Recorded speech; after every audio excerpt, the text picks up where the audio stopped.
अभी अभी हमारे पूरे देश में लोकतंत्र का एक बहुत बड़ा पर्व चल रहा है, लोकसभा का चुनाव, जिसमें कि चुनाव आयुक्त की बहुत अहम भूमिका होती है, जिसे यूं कहें इलेक्शन कमीशन ऑफ इंडिया।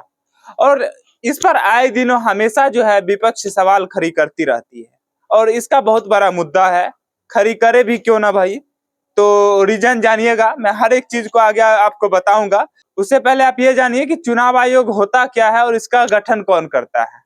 तो चुनाव आयोग होता है जो कि आपका राज्य चुनाव, लोकसभा चुनाव, विधानसभा चुनाव, राष्ट्रपति चुनाव, उपराष्ट्रपति चुनाव, ये तमाम चुनावों में वो भूमिका निभाती है। उसके द्वारा कोई भी राजनीतिक पार्टियों को जो है राज्य का दर्जा या राष्ट्रीय स्तर का दर्जा जो है चुनाव आयोग ही देती है। आप तमाम लोगों के मन में हमेशा ये सवाल उठता रहता है कि इसका गठन कौन करता है। चुनाव आयोग में भी जो है 2 चुनाव आयुक्त होते हैं और 1 मुख्य चुनाव आयुक्त होते हैं, और अभी अभी वर्तमान में मात्र 1 मुख्य चुनाव आयुक्त है और 2 चुनाव आयुक्त का जगह खाली है, उस जगह पे कोई भी नहीं है। जो मुख्य चुनाव आयुक्त होते हैं उसका गठन राष्ट्रपति करता है और 2 चुनाव आयुक्त जो होते हैं उनका गठन जो है मुख्य चुनाव आयुक्त और राष्ट्रपति दोनों की भूमिका होती है। तब जाके जो है 2 चुनाव आयुक्त और 1 मुख्य चुनाव आयुक्त होते हैं, जो कि तीनों मिलके इलेक्शन कमीशन को चलाते हैं और पूरे देश में जो है चुनावी व्यवस्था कायम रहती है। हालांकि पूरे विश्व की बात करूं तो हमारे देश में जो है चुनाव आयुक्त यानी कि इलेक्शन कमीशन ऑफ इंडिया बहुत अच्छा काम करती है। काफी इजी वे में आपको 1 दिन में गिनती हो जाती है, काफी शांतिपूर्ण तरीके से जो है चुनाव संपन्न हो जाता है।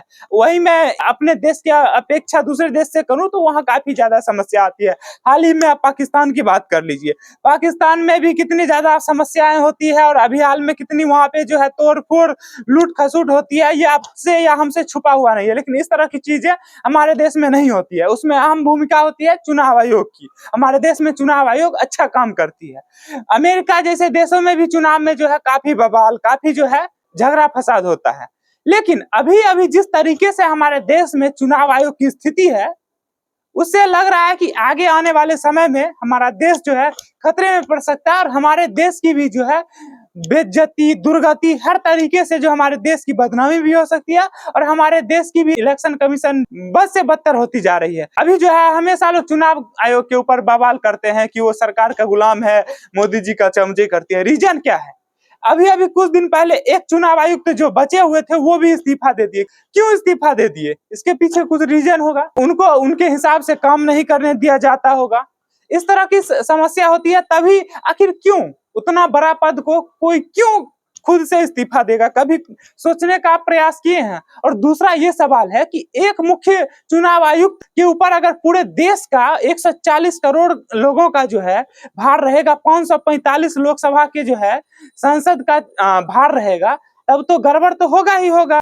उसके बाद जो है लोग चुनाव आयोग पे जो है सवाल खड़ा करेंगे। तो इसमें कहीं ना कहीं सरकार की बहुत बड़ी नाकामी है और सरकार की यहाँ पे निंदा किया जा सकता है कि सरकार की कमियां हैं। चुनाव से पहले जो है ये दोनों चुनाव आयुक्त के जगह पे जो है दोनों चुनाव आयुक्त का सीट भरना था, ताकि विपक्ष को बोलने का मौका ना मिले और हमारी लोकतंत्र की खूबसूरती बनी रही और आगे और हमारा जो है चुनाव आयुक्त मजबूती से काम करे और हमारे देश की शासन व्यवस्था जो है अच्छे से चलती रहे। जिन लोगों के मन का सवाल था कि चुनाव आयोग होता क्या है, इसका गठन कौन करता है और चुनाव आयोग का काम क्या होता है, अगर आपको जानकारी अच्छी लगी हो तो वीडियो को अधिक से अधिक शेयर करें। बाकी मेरा नाम ऋतुराज चौधरी है। जय हिंद।